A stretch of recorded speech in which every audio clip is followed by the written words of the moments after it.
Hey everyone, Tech Steve here, and on this video, I'm going to show you guys everything that you need to know about the Hisense U6HF. This is a Amazon Fire branded television, has the voice remote control so it will connect to all your Alexa devices. In addition to that, this TV is a Dolby Vision television, has Dolby Atmos pass-through, and it uses the Hisense ULED technology. Now jumping right into the details, you can see on the top of this TV from the back view, it has a painted finish, and on the bottom is more texture, but it does have screw holes so you can mount it on the wall.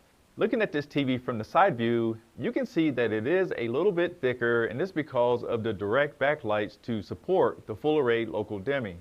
On the left side, you're going to find your traditional power cord input, and on the right side, you're going to find all your inputs, including an ATSC tuner, a AV input with adapter so you can plug in your older VCR components. There's 4 HDMIs and all of them are 60 Hertz, and there's one for eARC. There's also a USB, and then on the very back we have a LAN connection for connected to a router, a fiber optic output, and yes, this one does have a headphone output. Now in my opinion, this TV has a nice clean look to it. The bezels are very thin, it goes around the edges. The feet are made out of metal, they have a little bit of wire maintenance in the back of them. And then when it comes to the Hisense logo here in the center, behind it there's a press button, and if you press on it, you can switch through all your inputs, but you can't change the applications or anything like that.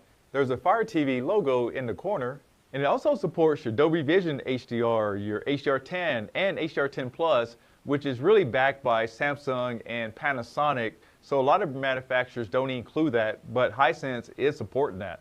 Now let's take a look at some different test patterns to see how well the television performs. The first thing I did is some contrast tests on this television, and I can tell you that the black levels were decent, but you can see the backlights bleeding in a little bit. It also has really good grayscale, as you can see right here. And then I went over to motion test, and I think it's doing a really good job considering it does have a motion rate of 240. You would notice a little bit of vignetting around the edges if you was watching an all-white scene, but this is a very rare occurrence. And I also went to check out the blooming, and you can see that it is picking up some of the backlights, even though it does have the full array local dimming.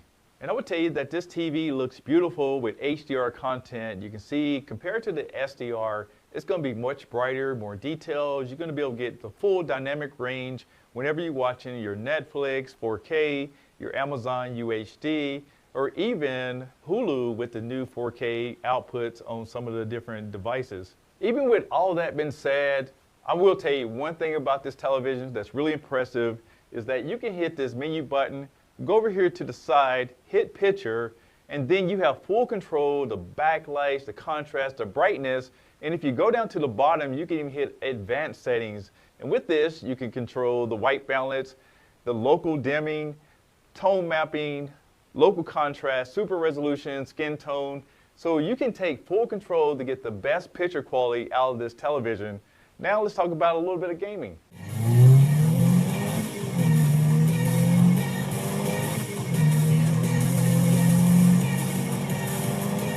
All right, so now I put the TV in gaming mode. Let's check out the input lag to see how fast it responds. And keep in mind, anything below 30 seconds is pretty good. And it's getting 10.2 milliseconds, so it's pretty good actually for a television. All right, let's see what this TV can do for the Xbox, and I use this so I can go through all the settings, but if you look under the TV details, you can see that it will support 60 Hertz, it won't support 120 Hertz, and then it will support the 10-bit as well as HDR10 and Dolby Vision. If we go into the video mode, you can see everything's checked off except for the 50 Hertz, so it's going to be able to run just about everything that you want, including the variable refresh rate. Now, even though it's a 60 Hertz panel, I'm going to try to override it on the 1440p.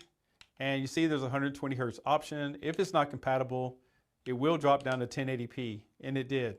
So it will take in a 120 Hertz 1080p signal, but keep in mind, this is a 60 Hertz panel, so it may look smoother, and it's going to trick the console.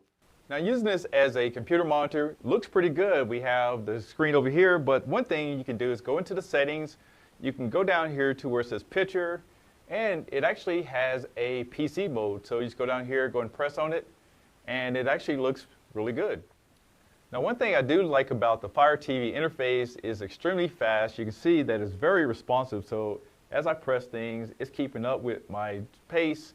And then at the top, you can see that you have your home, You have your input, you can find things, a live channel, which is actually a guide built in for the over-the-air TV, and it does have these applications that you can go and choose from.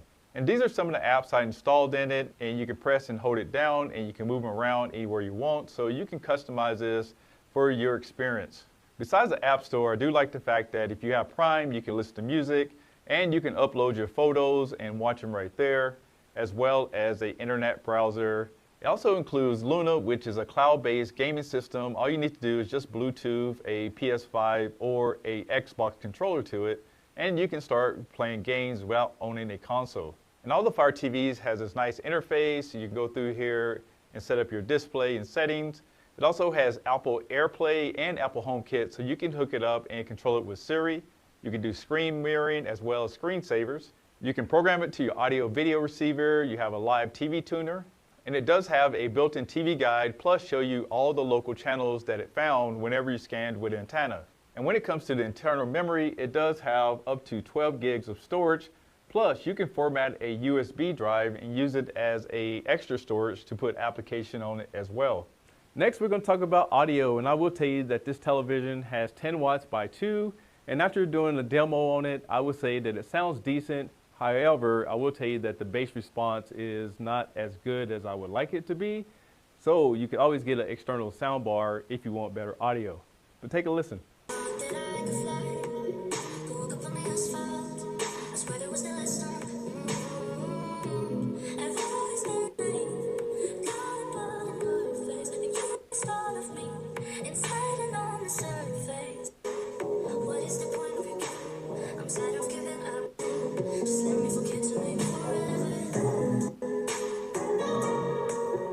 Now, just in case you wonder about glare, let me show you what it looks like. So I will tell you that it doesn't necessarily have an anti-glare coating on it, but you can see the background there. So if you have a lit room, you're going to be able to see some reflection in it, especially if you have a lamp or something behind you. Now, I've been running the TV for an hour. Just want to see how hot it gets whenever you leave it on, so you can get an idea of the screen. So it looks like this one is reading about 87.4 degrees in temperature. Now with the TV in standby mode, it's going to drain between 10 and 11 watts, and let's go ahead and turn it on and see how far this goes. So with the TV on, it looks like it jumps up to about 133 watts. So that gives you an idea of what kind of power that it's really draining on the 58-inch model. I'm Tech Steve. Thanks a lot for watching, and I'll catch you guys on the next one. Peace!